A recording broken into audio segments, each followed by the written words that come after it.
Bonjour et bienvenue dans Les Experts. Aujourd'hui, je reçois Olivier Stéphan. Il va nous parler de son spectacle sur la navigatrice Florence Artaud. Bonjour Olivier. Bonjour. Alors Olivier, je crois que tu es dans un endroit un peu particulier pour cette interview. Alors oui, effectivement, je suis dans un parc. Derrière moi, il y a alors c'est pas du tout maritime ni ambiance navigatrice. Il y a des pans, il y a des ânes, il y a des lamas. Voilà. Donc à tout moment, il peut y avoir des bruits curieux qui interrompent mon propos. D'accord. Alors pourquoi tu t'es intéressé à Florence Artaud? Raconte-nous un peu. Alors pourquoi Florence Artaud? C'est un cheminement. C'est-à-dire, j'ai été journaliste sportif il y a pas mal de temps, pendant quelques années, et je reste passionné de sport. Et c'est vrai que moi, ça faisait plusieurs années que je tournais avec un spectacle d'humour noir, cynique, et j'avais envie sur le nouveau spectacle de partir sur un projet complètement différent et justement de parler de sport. Et j'avais imaginé, j'avais un peu brodé autour d'une personnalité sportive, j'ai un peu tâtonné, et un jour j'ai eu l'idée, j'ai bloqué sur Florence Artaud en me disant, mais quand j'étais gamin, quand j'étais ado, je me souviens de cette fille complètement débridée, complètement à part dans le milieu du sport. Et je me souviens avoir eu un coup de cœur pour cette navigatrice à l'époque. Et c'est devenu une évidence pour moi. Et j'ai commencé à tisser ce spectacle autour de Florence Artaud, à me documenter, à lire des trucs qu'on avait écrit sur elle, qu'elle avait écrit, etc. Et quelles sont tes passions dans la vie, en fait, tes hobbies? Alors, mes passions, c'est vrai que j'ai la chance de vivre de ma passion finalement, puisque quand je suis sur scène, c'est quand même ce que j'aime faire. Après, voilà, je reste passionné de sport. Je suis passionné de sport. Pas mal de vélo, par exemple. Je m'intéresse beaucoup au vélo. Je m'intéresse au tennis aussi, au handball. J'ai été longtemps journaliste sportif en handball. Ça fait, on va dire, ça va être mes deux grandes passions, ouais, le sport et la scène. Comment s'est passée l'écriture de ton spectacle? Alors, elle s'est passée on va dire en deux temps. J'ai mis très longtemps presque peut-être une petite année vraiment à maturer le truc, à collecter de l'information, à essayer d'imaginer un fil rouge, la manière dont ça va évoluer, à prendre quelques notes sur un carnet. Et donc ça a duré peut-être une année. Et j'ai fait, on va dire, 5% du boulot en une année, et en 2 mois, j'ai fait 95% du reste. Alors, il y avait déjà eu le travail de préparation, mais il s'est trouvé qu'il y a une salle de spectacle à côté de chez moi, là, à Toulon, à la Seine-sur-Mer, qui m'a proposé de faire 2 dates, alors que le spectacle n'était encore pas du tout écrit. Il y avait juste quelques pages noircies sur un carnet.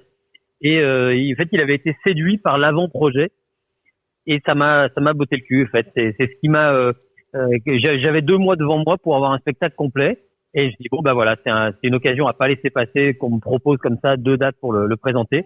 Et j'ai passé 2 mois à écrire vraiment à flux tendu, et pour arriver à un spectacle qui était finalement abouti, alors que je pensais pas aller aussi vite, quoi. Et aujourd'hui, je tourne avec, alors j'ai changé très peu de choses par rapport à la version que j'ai présentée la première fois. Et tu écris sur ordinateur ou plutôt à la main? Alors moi je suis un peu à l'ancienne, ouais. J'aime bien. J'ai des feuilles volantes de partout. Non, c'est pas vrai. J'ai quelques feuilles volantes, mais j'avais investi quand même dans un petit carnet. Mais j'écris beaucoup avec un stylo, ouais. J'ai un bon gros bic à l'ancienne, avec une mine très épaisse qui est très moelleuse, parce que j'aime bien ce contact-là avec le papier. Ça, c'est vrai que pour le travail préparatoire, c'est uniquement au stylo. Des fois, en prenant des petits bouts de feuilles, en pensant à un truc. Je suis dans un train, je suis avec des gens, je pense à un truc, je l'écris, je me mets dans la poche. Des fois, je le perds. Je me réveille en pleine nuit aussi pour penser à un truc. Et surtout, faut l'écrire, parce que sinon, le matin, tu l'oublies. Et après, par contre, pour la partie écriture vraiment finalisée, ouais, là, ça, c'est traitement de texte et le bon vieux Word sur l'ordinateur. Quelle ambiance tu as besoin quand tu te mets dans l'écriture? T'as besoin de silence? T'as besoin de musique? Alors pas de musique, non. Ouais, non, je bosse pas en musique. Après, j'ai pas l'habitude de sacraliser le moment, de me dire tiens, là maintenant je vais m'y mettre, et il faut que j'ai voilà mon petit univers. J'aime bien le faire dans ma cuisine. J'aime bien écrire aussi en soirée, en début de nuit. Mais je peux tout à fait aussi écrire entre deux trains quand j'ai une correspondance dans une gare. Ça fait bien. En plus, ça fait un peu poète. Tu sais, les gens te regardent, surtout les jeunes filles te regardent en disant waouh, il doit être en train d'écrire, il doit chercher l'inspiration, ça doit être un poète. Donc ça, j'en joue un peu aussi de ça. Mais non, mais j'ai pas besoin de cérémonial pour écrire. Je peux écrire un peu partout. Raconte-nous une journée type de travail, justement, du matin jusqu'au soir. Quelles sont les différentes tâches que tu mets en épreuve? Alors, une journée de travail, quand tu es en cours d'écriture ou une journée où moi je vais aller jouer le soir? Oui, en cours d'écriture et puis en même temps, effectivement, au moment où tu vas jouer, quoi, les deux, hein. Alors, une journée type, c'est vrai que je serais incapable de te décrire une journée type, mais les grands, il y a une partie, en fait, il y a une partie improductive quand tu écris un spectacle, et il y a vraiment une grosse partie improductive entre guillemets où tu sors pas quelque chose qui soit utilisable, c'est qu'il y a t'as beaucoup de lecture. Tu vas parfois aussi regarder d'autres spectacles qui vont peut-être tourner autour qui peuvent par exemple parler je suis allé voir des spectacles autour de personnalités célèbres. J'ai vu un très chouette spectacle sur Janis Joplin par exemple, sur Angela Merkel, voir un peu comment les autres comédiens peuvent aborder ce genre de sujet comme ça avec une personne célèbre. Ça c'est ce que j'appelle une partie improductive parce que tu te nourris d'autres choses, tu fais un peu l'éponge. Et la partie improductive aussi, c'est la documentation, parce que je voulais lire beaucoup de choses, de la littérature maritime, pas forcément autour de Florence Artaud, mais me documenter sur ce qu'on avait pu écrire sur Florence Artaud aussi. Et ça, c'est quelque chose qui est pas quantifiable en fait. Tu t'engranges des idées, tu prends des notes, et ça c'est quelque chose qui est pas c'est dur de se dire là je vais le faire maintenant. En fait, tu le fais un peu tout le temps quand tu décides de t'atteler à l'écriture d'un spectacle. Et après voilà, t'as le moment où tu dis bon bah maintenant stop, t'en as assez mangé, tu t'es assez documenté. Maintenant, faut passer aux choses sérieuses et il faut essayer de écrire ce qui prend du temps, c'est d'avoir un fil rouge, d'écrire un petit peu de structurer un peu ton texte. J'ai eu la chance d'avoir très vite trouvé la fin. La fin n'a pas bougé. Le début aussi. Et après, il y a le boulot à mettre tout ce qu'il faut remplir au milieu, quoi. Et est-ce que tu es un homme traqueux? Est-ce que quelque part, effectivement, tu as le trac avant de rentrer en scène? Et qu'est-ce que tu fais pour éviter d'avoir le trac? Non, putain, j'ai cette chance-là. Vraiment. Je n'ai pas, je suis très peu sensible au trac. Pour celui-là, c'est peut-être ce spectacle-là où j'ai eu le plus le trac. Surtout la première parce que c'était quelque chose que j'avais pas encore fait. Vraiment, c'était un seul en scène tellement différent de ce que j'avais l'habitude de faire, de l'humour noir. Donc là, oui, la première, j'ai eu le trac 2-3 jours avant parce que je savais pas à quelle sauce j'allais être mangé. Mais en général, j'ai parfois un petit moment de doute, 10-15 minutes avant de monter sur scène, en me disant merde, mais il y a quoi après cette phrase-là et cette réplique-là et je me souviens plus. Parfois, je vais regarder mon texte, mais c'est très bien que dans le feu de l'action sur scène, je l'aurais trouvé sans peine. Mais j'ai la chance de pas être sensible au trac, peut-être parce que je suis monté sur scène assez tard dans ma vie, que c'était pas mon premier métier, et donc j'ai peut-être moins ce côté de jouer ma vie. Je l'ai fait à un âge peut-être un peu plus avancé. Ouais. J'ai cette chance-là de pas être sujet au trac. Et justement, quelles sont les répliques les réactions des gens effectivement qui ont vu le spectacle? Alors les réactions des gens, alors il y en a qui m'avaient déjà vu sur scène avec le spectacle précédent, qui ont été très surpris en disant oui mais je m'attendais pas du tout à ça. Heureusement, parce que si tu fais toujours la même chose et que tu fais que ce que tu sais faire, et t'avances pas et puis c'est pas marrant, c'est pas excitant. J'ai pas mal de gens qui ont été séduits par le côté. Je propose un peu. Alors, je parle de Florence Artaud, mais je propose aussi un petit voyage dans les années 90. Et il y a ce côté un peu Madeleine de Proust, petit voyage un peu nostalgique. Ça a plu pas mal. Et il y a quelques jours, j'ai joué du côté de Bourg-les-Valences dans la Drôme. Et j'ai une spectatrice qui est venue me voir soirée du samedi, qui était en larmes qui avait les yeux humides et qui m'a dit tu m'as embarqué du début à la fin. Merci. Enfin, et je me suis mis aussi à avoir la petite larme à l'œil. Et ça, c'est le plus beau compliment qu'on ait pu me faire depuis que je monte sur scène. Vraiment, de voir quelqu'un touché à ce point-là par l'émotion, ça. Voilà. En fait, c'est pour ça qu'on fait ce métier. Ça suffit amplement comme salaire quand. Bon, c'est mieux quand on est payé, mais ça suffit amplement comme salaire quand tu vois quelqu'un comme ça avoir la larme à l'œil et susciter autant d'émotions. Est-ce que tu travailles ta voix régulièrement ou est-ce que tu as travaillé ta voix justement pour qu'elle soit qu'elle ait une meilleure projection, qu'une meilleure articulation, un meilleur souffle? Avec ce spectacle-là, oui, j'ai beaucoup plus travaillé de manière technique entre guillemets parce que l'humour c'est un peu différent. Là, on en ferait plus. Là, avec le nouveau spectacle autour de Florence Artaud, c'est quand même plus du côté du théâtre. Donc ouais, il y a un peu plus de technique. J'ai fait beaucoup plus attention à ce côté voix, et aussi à répéter, à savoir retenir un peu le temps, à être un peu le maître des horloges, à savoir doser les silences. Il y a un travail qui est beaucoup plus comédien, alors que on va dire avant j'avais plus le côté un peu bouffon, un peu voilà, quand tu fais que de l'humour, c'est important aussi le rythme, mais c'est différent. Donc oui, j'ai fait plus d'exercices techniques sur celui-là, beaucoup plus de répètes, me faire aussi accompagner par quelqu'un pour m'encadrer un peu, me faire des retours. Ouais, il y a un peu plus de boulot sur celui-là. Ok, on va rentrer dans l'immersion de l'interview avant de te poser la dernière question. Comment tu te projettes dans un an en fait? Comment tu te vois dans un an? Est-ce que tu penses porter toujours ce même spectacle? Est-ce que tu penses en créer un autre? Est-ce que tu as déjà effectivement en tête l'idée d'un nouveau spectacle?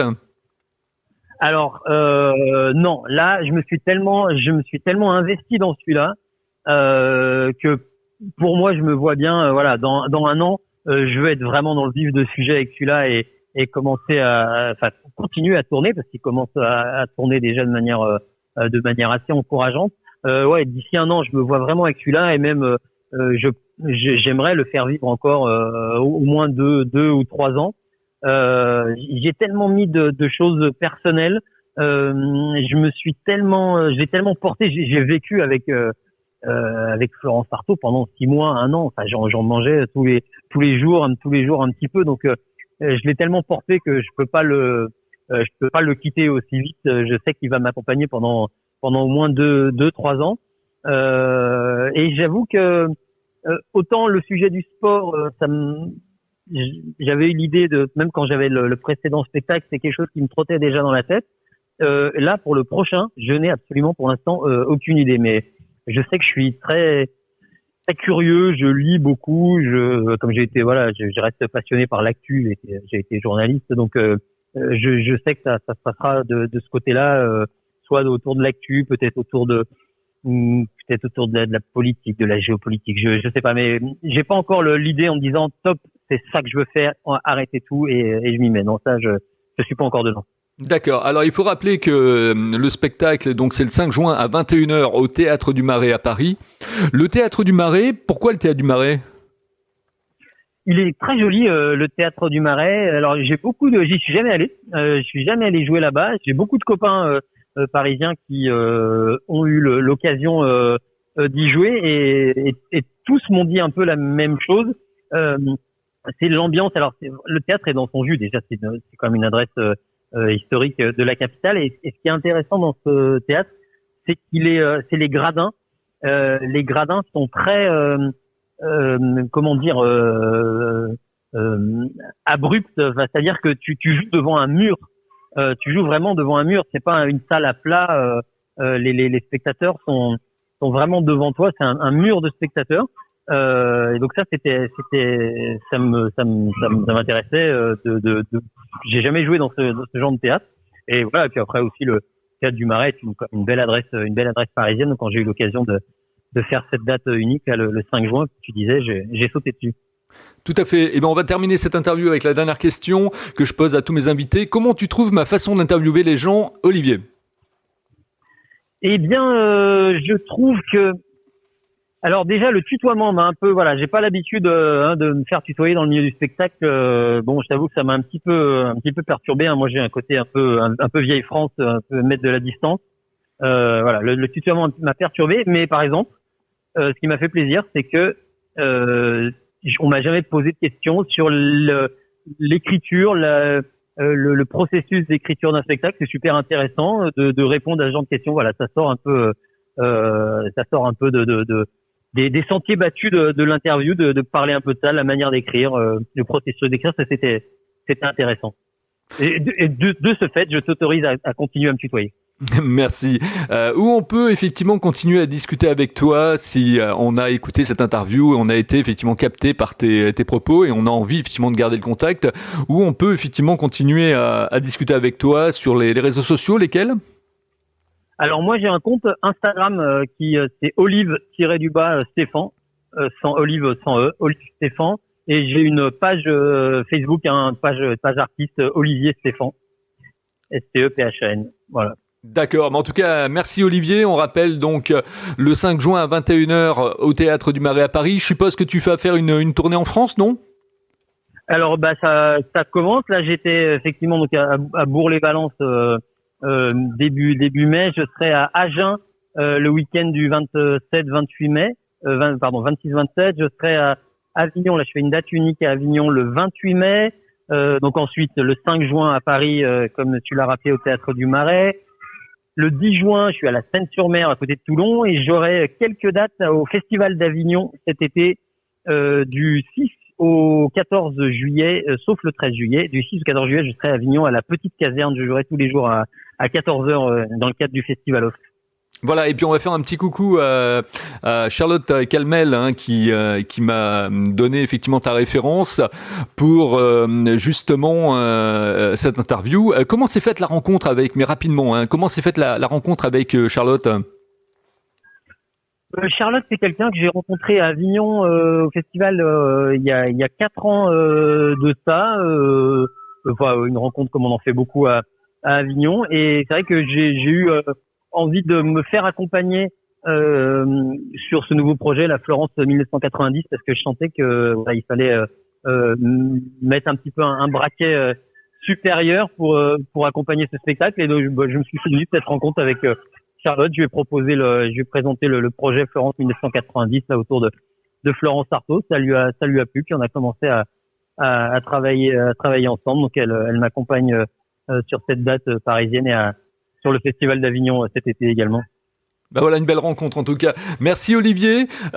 Si vous aussi vous avez envie d'être interviewé dans les experts, vous me contactez bien évidemment sur ma page Facebook, Philippe Belgrand. Et si vous voulez me faire plaisir, n'hésitez pas à mettre des commentaires et puis à mettre les 5 étoiles effectivement sur Apple Podcast pour que vous ayez de nouveaux invités. À très bientôt dans les experts. Merci Olivier, à bientôt. Merci beaucoup.